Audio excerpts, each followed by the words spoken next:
Hello everyone, welcome to my channel. This is Priya Bhargav.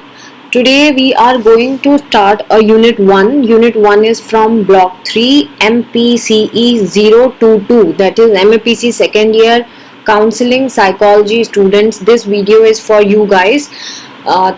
ये topic आप लोगों के लिए बहुत इम्पोर्टेंट है क्योंकि गाइडेंस एंड काउंसलिंग जहाँ पे टर्म आता है मतलब काउंसलर्स का मेन रोल यहीं आ जाता है। सो इसीलिए यहाँ ये वाला जो ब्लॉक है ये उनके लिए है जो स्कूल्स में काउंसलर्स हैं।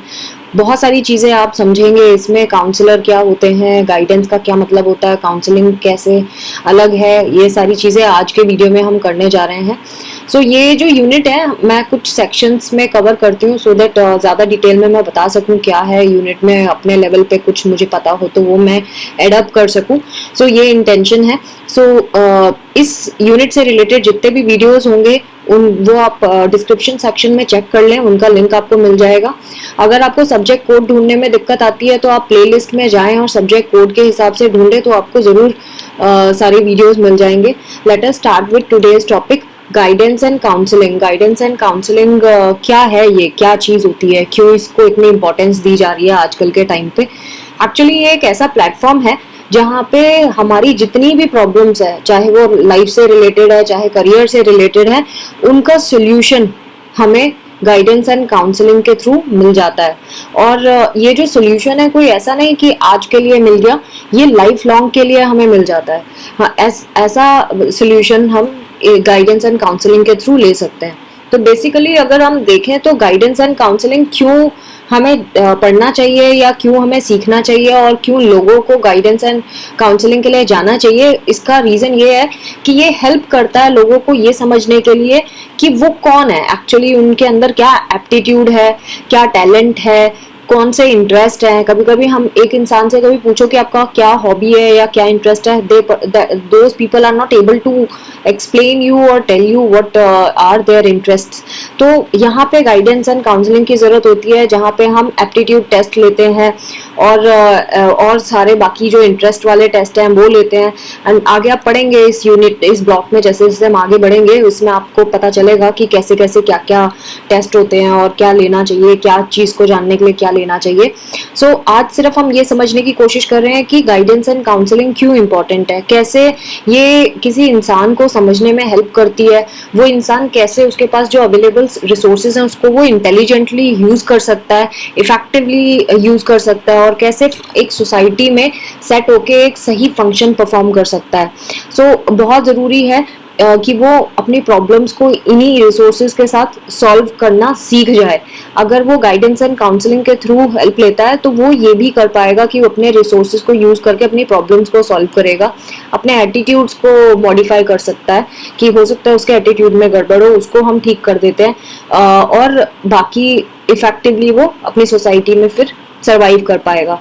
तो गाइडेंस एंड काउंसलिंग की अगर हम बात करें तो ये हेल्प करता है क्लाइंट को कि वो सेल्फ एक्चुअलाइज करें, वो अपने आप को समझे कि वो कौन है, क्या करते हैं, कैसे करते हैं।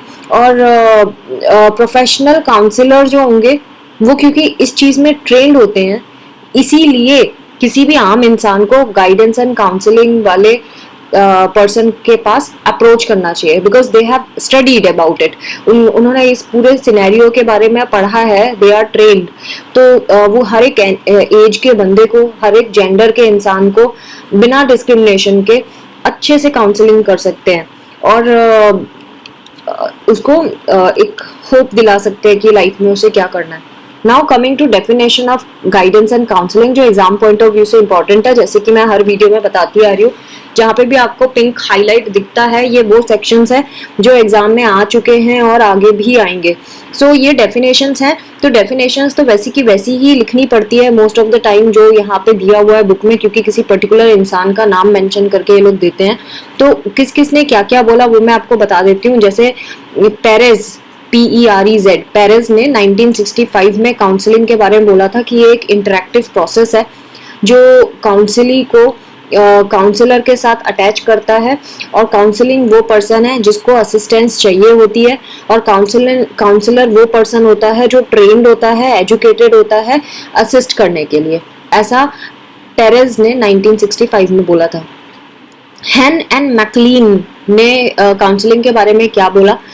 काउंसलिंग के बारे में ये कहते हैं कि ये वो प्रोसेस है जो 1-to-1 रिलेशनशिप का प्रोसेस है, यानी 1-to-1 मतलब एक काउंसलर होता है और दूसरा काउंसली होता है। काउंसली मतलब जिसको काउंसलिंग चाहिए है, तो ये दो के बीच में एक रिलेशनशिप होता है जिसमें जो इंडिविजुअल्स है, जो काउंसली है, वो अपनी प्रॉब्लम को बताता है जिससे वो खुद कोप अप नहीं कर पा रहा अकेले से। जब वो खुद से अपनी प्रॉब्लम को कोप अप नहीं कर पाता तो वो प्रोफेशनल वर्कर, जिसे हम काउंसलर बोल रहे हैं, उसके पास जाता है। क्यों जाता है? क्योंकि that professional worker is a trained one, that professional worker is a experienced one, वो क्वालिफाइड होता है।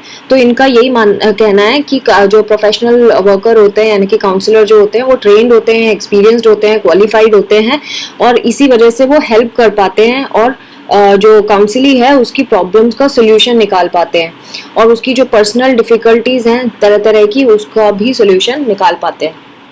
नाउ एक और पैटरसन ने 1959 में इसके बारे में बात करी है। उन्होंने क्या बोला है? उन्होंने बोला है कि ये ऐसा प्रोसेस है जो इंटरपर्सनल रिलेशनशिप है।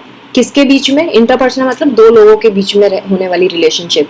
किनके बीच में ये रिलेशनशिप है? थेरेपिस्ट और क्लाइंट। क्लाइंट्स कौन हो सकते हैं? एक क्लाइंट भी हो सकता है, दो क्लाइंट भी हो सकते हैं, या एक से ज्यादा क्लाइंट भी हो सकते हैं।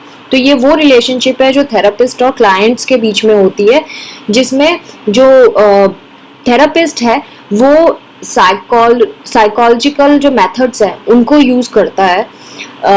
साइकोलॉजिकल मेथड्स को यूज करके, अपनी नॉलेज को यूज करके, उसके बेसिस पे एक अटेम्प्ट करता है कि वो उस प्रॉब्लम को सॉल्व कर पाए जिससे एक काउंसली या क्लाइंट सफर कर रहा है। अगर उसको कोई मेंटल हेल्थ है, उसकी मेंटल हेल्थ को इम्प्रूव करने की कोशिश करेगा, उसमें कोई पर्सनालिटी इश्यूज हैं तो उसको इम्प्रूव करने में हेल्प करेगा। तो ये पैटरसन ने कहा था। गस्टर्ड ने 1953 में काउंसलिंग के बारे में क्या कहा है वो भी हम सुन लेते हैं। उन्होंने ये बोला है कि जो काउंसलिंग है एक ये लर्निंग ओरिएंटेड प्रोसेस होता है। लर्निंग ओरिएंटेड मतलब एक दिन का प्रोसेस नहीं है। कई लोग क्या करते हैं, काउंसलिंग के लिए जाते तो हैं लेकिन एक दिन में काउंसलर से बात करके अपनी प्रॉब्लम शेयर करके भाग जाते हैं, फिर उसके बाद दोबारा आते नहीं है। ये जबकि एक लर्निंग प्रोसेस है जहां काउंसलर काउंसली को ये भी सिखाता है कि कैसे अपनी प्रॉब्लम्स को कंटिन्यूसली हैंडल करना है। सो एक सेशन से ज़्यादा हमेशा लेना चाहिए काउंसलर से। तो जो काउंसलिंग है ये एक लर्निंग ओरिएंटेड प्रोसेस है, क्योंकि एक दिन में लर्निंग नहीं हो सकती और एक सिंपल तरीके से होती है। सोशल एनवायरनमेंट में होती है हमेशा। ऐसा नहीं है कि कुछ स्पेशल कमरे चाहिए या कुछ, ऐसा कुछ नहीं होता। और जो काउंसलर है वो प्रोफेशनली कॉम्पिटेंट होते हैं कि जो अपनी साइकोलॉजिकल स्किल्स और नॉलेज को यूज करने में, और ये हमेशा असिस्ट करते हैं क्लाइंट को अपने मेथड्स को यूज करते हैं। अप्रोप्रिएट मेथड जो भी क्लाइंट के ऊपर लग सकता है उसको यूज करते हैं और क्लाइंट को असिस्ट करते हैं कि वो अपने प्रॉब्लम के सोल्यूशन निकाल सके। टोटल पर्सनल प्रोग्राम के हिसाब से ये काम होता है कि क्लाइंट और काउंसलर किस तरह से सेटिंग में रहना चाहते हैं, किस तरह से वो अपनी इसकी प्रॉब्लम को सोल्यूशन तक ला सकते हैं।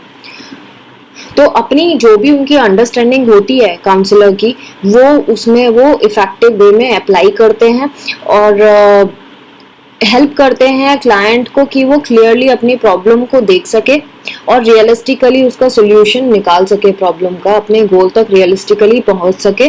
रियलिस्टिकली क्यों बोल रहे हैं? क्योंकि कई बार लोग हवा में रहते हैं और वो सोचते हैं कि हम ऐसा करेंगे तो ऐसा हो ही जाएगा। ऐसा नहीं होता, हमें प्रैक्टिकली काम करना पड़ता है, हमें प्रैक्टिकली सोल्यूशन सोचने पड़ते हैं, कौन सा लायबल है कौन सा लायबल नहीं है, उसके बेसिस पे फिर हम ऐसा करते हैं।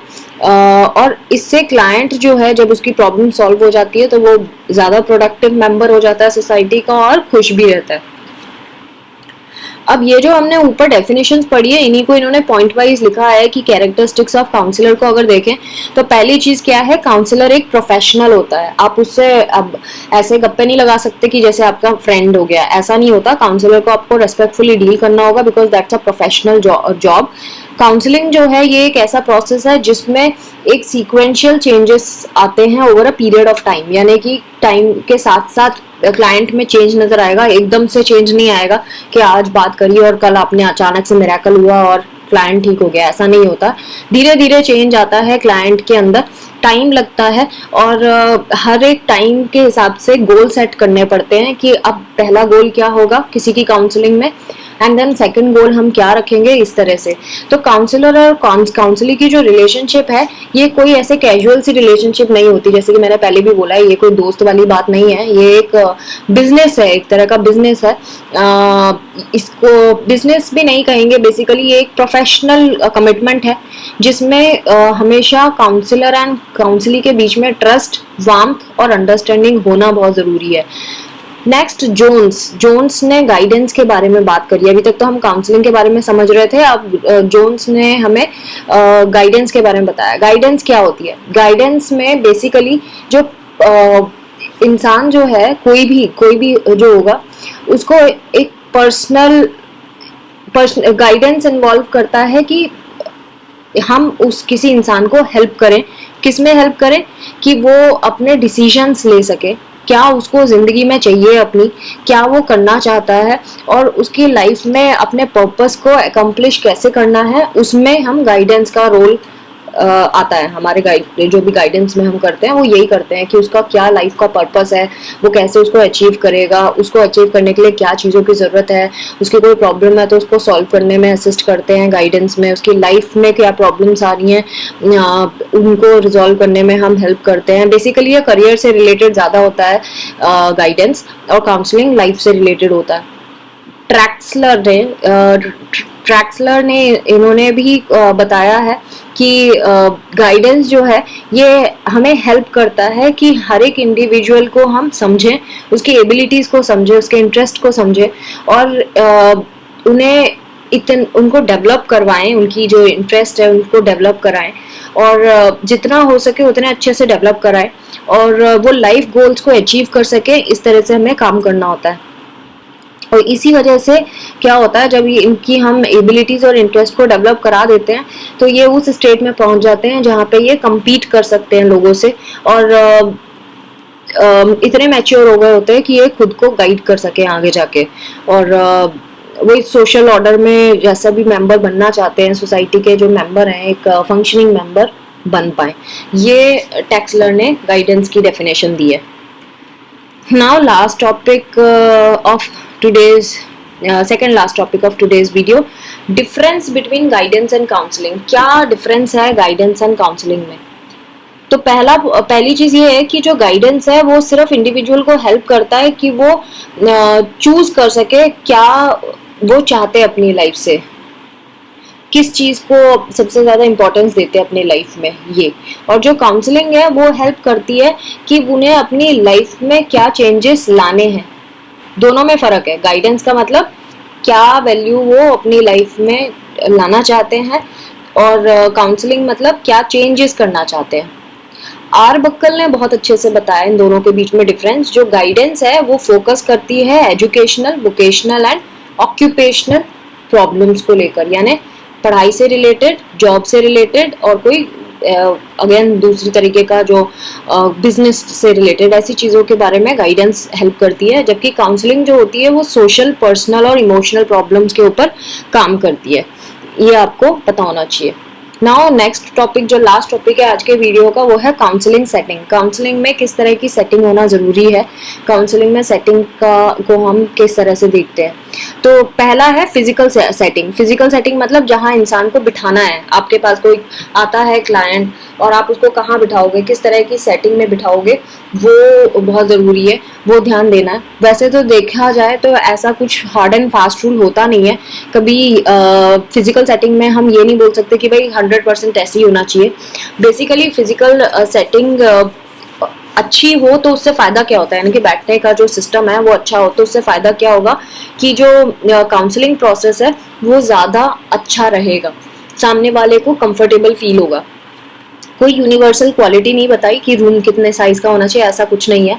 बट ऑप्टिमल कंडीशन जो बताई है, ऑप्टिमल मतलब जो मिनिमम चीज आपको रूम में होना चाहिए आपके काउंसलिंग रूम में, वो क्या होना चाहिए, जो रूम है वो कलर्स उसमें इस तरह के होने चाहिए जो शांति वाले हों, थोड़ा ऐसे ब्राइट से कलर ना हो जो बहुत ज्यादा फ्लैशी हो, या बहुत ज्यादा एग्रेसिव कलर्स नहीं होने चाहिए, थोड़े से शांत क्वाइट कलर्स होने चाहिए रूम में।